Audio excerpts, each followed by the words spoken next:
da sua primeira viagem de comboio? Sim, Que idade tinha nessa altura? 10 anos. Foi de Brunheda à Ribeirinha. Quais as recordações que tem dessa viagem? As recordações que tenho dessa viagem, era uma viagem que ainda era garoto, ia para uma festa, ia todo contente. O comboio ia cheio de gente, uma pessoa quase ia com uma sardinha na canastra. Pronto, foi uma festa que também era pela primeira vez. Bom, ia contente. E vim. Ainda se lembra em que tipo de comboio viajou? Ainda, naquela altura só via um, que era comboio a vapor e máquinas, com carruagens e vagões. Como aquele era só de passageiros, era máquina e carruagens. Recorda-se do preço do bilhete nessa altura? O preço do bilhete nessa altura, eu exato não sei, mas como era, foi da Brunheda à Ribeirinha, andava mais ou menos por 5 escudos. Mais escudo, mais ou menos, andava 5 escudos. Andava muitas vezes de comboio? Sente saudades dessas viagens? Por que razão? Sim, andava aos fins de semana, vinha aos sábados ao meio-dia. Nessa altura, os fins de semana chamavam-a semana inglesa, que era desse sábado, trabalhávamos sábado até ao meio-dia, e vinha aos sábados e aos domingos à tarde. Recordações, saudades sinto porque era uma viagem alegre e ainda é que as pessoas eram muito unidas e se conversava muito e eram umas viagens divertidas, que uma pessoa podia se levantar do lugar, podia andar a correr por a carruagem adiante, enquanto hoje em dia numa carreira uma pessoa vai sentada ali e nem se pode levantar para lado nenhum. Como era o ambiente vivido nessas viagens de comboio? Havia convívio entre os passageiros? Sim, havia muito convívio. Falava-se da vida de uns, falava-se da vida de outros, o que é que fazia, o que é que não fazia.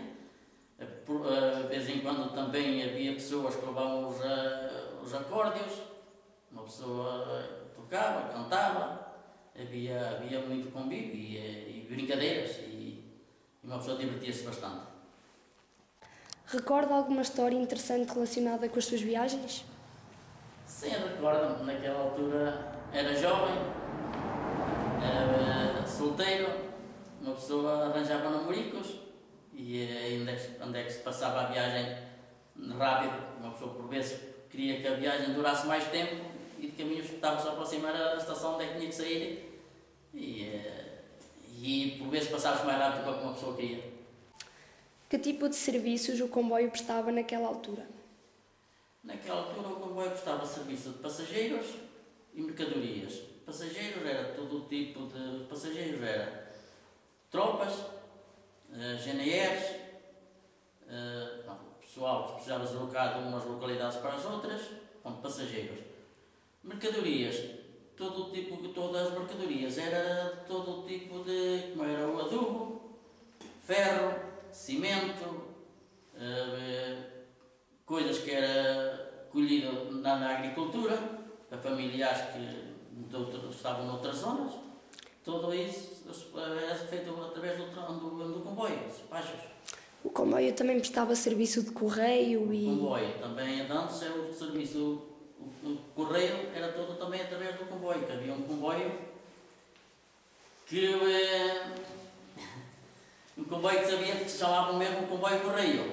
Sim. Que vinha só para assassinar ou mesmo só a transporte do correio, que era uma hora do dia em que praticamente era. E depois também fazia transporte de vinhos para a rega ou para outras zonas, para queimar, de onde é que depois do vinho saía a aguardente vínica para fazer o vinho. Sei que o Sr. Manuel, além de ter viajado de comboio, era também um funcionário da CP. O que fazia concretamente? Eu, quando entrei para a CP, havia só máquinas a vapor, carruagens e vagões. Que naquela altura fazíamos a manutenção às máquinas, que era, por vezes, meter tubos no tubular, por vezes rompiam e tinham de ser substituídos. E ajustamento das bielas e assim.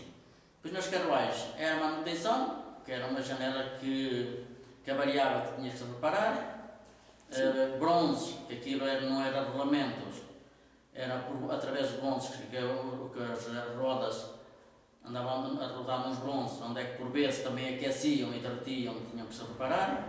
Sim. Vagões, também por vezes a madeira começava a ficar velha, tinha que se meter madeira nova. Nisso, antigamente, nos comboios que era a vapor. Sim. Depois modernizou-se comboios, começaram a vir os comboios a gasóleo, máquinas a diesel, carruagens. A partir daí, os outros começaram a ser encostados e começaram a fazer as máquinas a diesel a fazer o transporte. Que ali já se fazia a mudança de óleos, filtros e tudo. E depois havia uma diária que se fazia de 5 em 5 dias.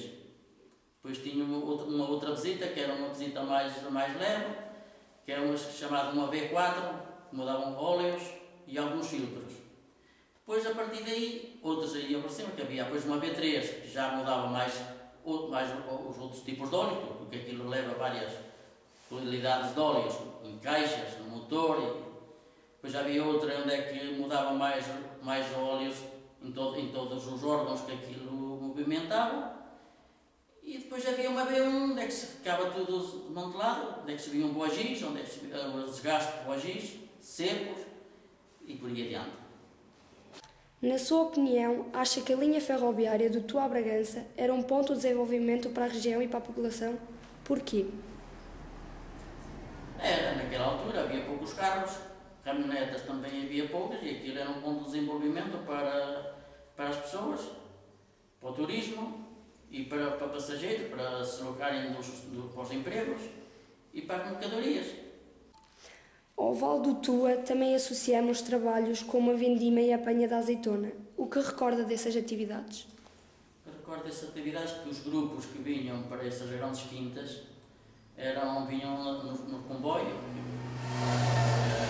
Como me lembra bem, no Romeu, para uma casa grande que é chamada Dom Neres, tem cortiça, tem grandes olivais, faz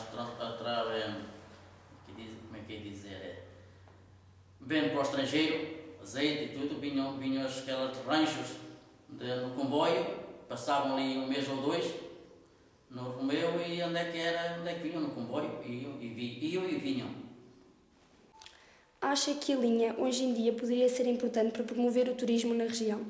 Sim, podia ser, porque vinham as pessoas do Porto e arredores, vinham o azeite, vinham buscar todo o tipo de que se vendia aqui para cima, como a alheira, azeite, vinhos e tudo, vinham-se aqui fornecer para durante o ano todo e vinham, principalmente aos fins de semana, vinham por aí acima a fazer as compras de azeite, de alheiras, de vinhos e assim.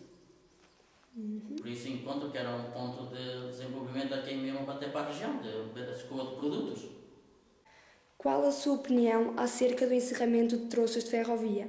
Acha que hoje em dia e para as gerações vindouras esses troços de ferrovia encerrados possam vir a fazer falta à população?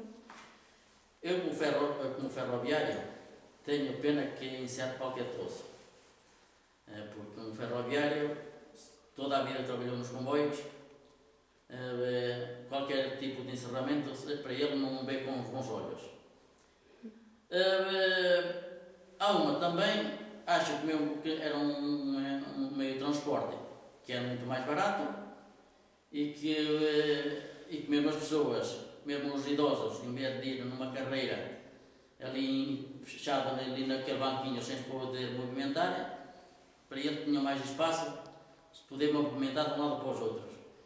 Eu, por uma parte, acho que faz muita falta, mas os governantes entendem que não.